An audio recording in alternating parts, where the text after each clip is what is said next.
So here is how you can make the keyboard bigger on an iPad but with the Apple Pencil. So you know that generally speaking, you can pinch out on the keyboard and pinch back on it, or use the little button below to switch between the full screen mode and the floating keyboard.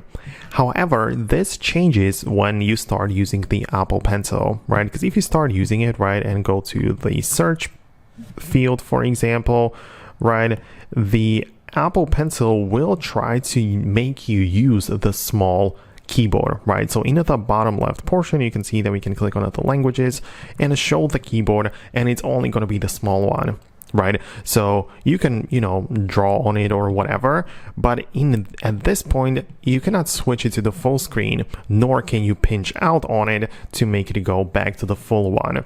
So if that's the case, you have to use your finger instead of the Apple Pencil to switch it to the large keyboard, right? So I'm going to put it away for a side for a while like this, then click on the bottom left control panel and click the English language in here, and I'm gonna click on a hide keyboard right there. So when I hide it with my finger like this, it's gonna go away, and then now when I swipe up, the keyboard should behave normally, right? So it is now like made for tabs, right? Like for fingers, so it doesn't force me to have the small one.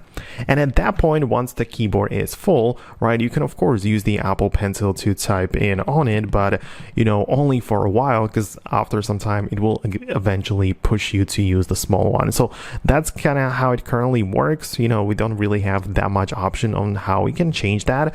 The only thing I can think of is essentially switching to a different third-party keyboard app, something like the Gboard, right, or the SwiftKey made by Microsoft, right? So if you allow and download a Gboard keyboard on your iPad, right, and switch to that one, like I'm gonna switch to the Gboard, as you can see now, it's not gonna like force me to use the keyboard, or perhaps it does, but like it's a different interface, right? Because probably not even better, because it's still kind of glitchy, but you get my point, right?